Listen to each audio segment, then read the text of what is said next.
بہت سال پہلے کی بات ہے۔ ایک غریب لکڑہارا جس کا نام علی بابا تھا، وہ جنگل میں لکڑیاں کاٹ کر اپنا پیٹ بھرتا اور اپنا گزارا کرتا۔ ایک دفعہ وہ جنگل کے بیچوں بیچ ریتیلے پہاڑوں پر سے ہوتا ہوا اپنے گھر کی طرف کو جا رہا تھا کہ اسے ایک عجیب و غریب چیز ملی۔ جب اس نے اٹھا کر وہ دیکھا تو کچھ عجیب سی چیز تھی، جیسے کوئی مشین ہو۔ وہ بڑا حیران ہوا کہ یہ کیا چیز ہو سکتی ہے۔ اس نے جب کھول کر دیکھا تو اسے پتہ چلا یہ تو ایک موبائل فون ہے، بہت ہی خوبصورت موبائل فون جو دکھنے میں بہت سحر انگیز معلوم ہوتا تھا۔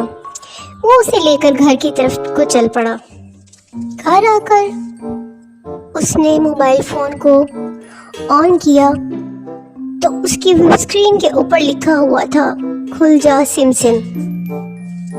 علی بابا نے جب وہ الفاظ بولے، کھل جا سم سم، تو موبائل کی اسکرین پر ایک روشنی چمکی اور ایک نقشہ نمودار ہوا جو کسی خزانے کا نقشہ معلوم ہوتا تھا۔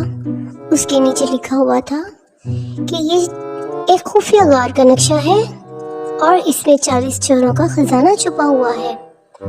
علی بابا سوچ میں پڑ گیا کہ اب کیا کیا جائے۔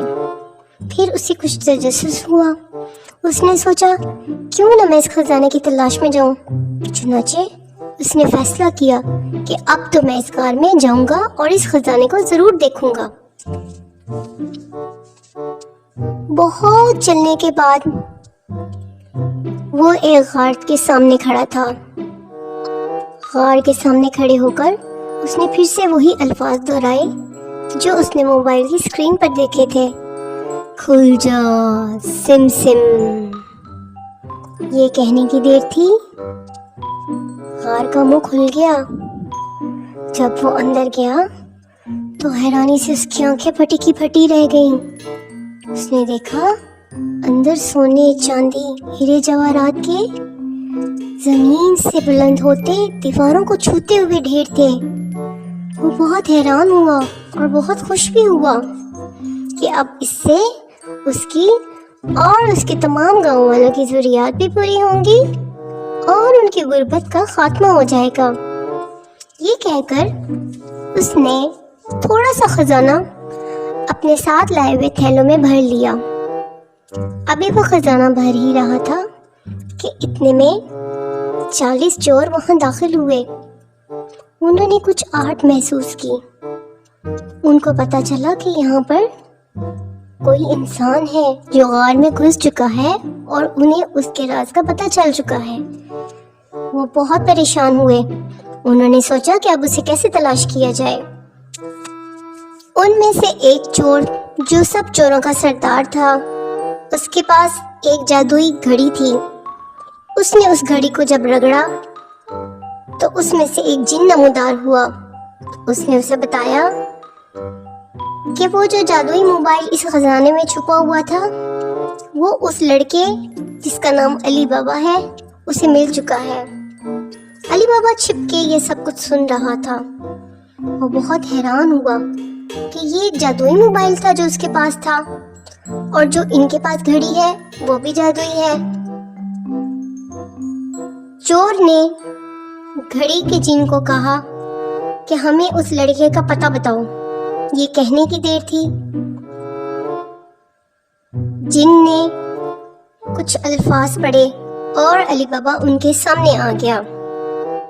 40 چوروں نے جب علی بابا کو دیکھا تو بہت حیران ہوئے۔ گھبراہٹ میں ان میں سے ایک چور نے علی بابا پہ جھپٹا مارنے کی کوشش کی تو وہ وہاں سے بھاگا۔ بھاگتے بھاگتے اس نے سمجھداری اور عقل مندی کا مظاہرہ کیا، اپنے موبائل کی اسکرین آن کی اور اس پہ بچاؤ بچاؤ کہہ کر مدد مانگی۔ اس کے کہنے کی دیر تھی کہ اس میں سے ایک جن نکلا اور اس نے سامنے دیوار پر باہر کی طرف کو جانے کا ایک راستہ کھول دیا۔ علی بابا نے موقع کا فائدہ اٹھایا اور فوراً سے پہلے اس دیوار کو پھلانگ کے باہر نکل گیا۔ اور وہ دیوار واپس بند ہو گئی۔ علی بابا اس موبائل کی جن کی مدد سے جیسے کیسے کر کے گھر پہنچا اور پھر اس جن کو حکم دیا کہ ان کے گاؤں کا راستہ تبدیل کر دے تاکہ وہ چور کبھی بھی وہاں تک نہ پہنچ سکے۔ اور پھر ایسے ہی ہوا۔ اس نے اپنے ساتھ لائے ہوئے خزانے اور اس خزانے کے ذریعے سے تمام گاؤں والوں کی مدد کی۔ سارے گاؤں میں اس چھپے ہوئے محسن کی نام کی ہلچل مچ گئی۔ علی بابا بہت خوش تھا۔ اس نے اللہ تعالیٰ کا شکر ادا کیا۔ پیارے بچوں، کہانی کا خلاصہ یہ ہے کہ بعض اوقات نئی دریافتیں خوش قسمتی کا باعث بن سکتی ہیں، لیکن سمجھداری اسی میں ہے کہ ایسی چیزوں کا استعمال سمجھداری سے کیا جائے۔ علی بابا کے جادوئی موبائل کے ذہین استعمال نے نہ صرف اسے خطرے سے بچایا بلکہ اتنے ڈھیر سارے لوگوں کی زندگی کو بھی بدل کے رکھ دیا۔ یہ بات ہمیں سکھاتی ہے کہ ہمت، تیز سوچ اور مہربان دل تقدیر بدل سکتا ہے۔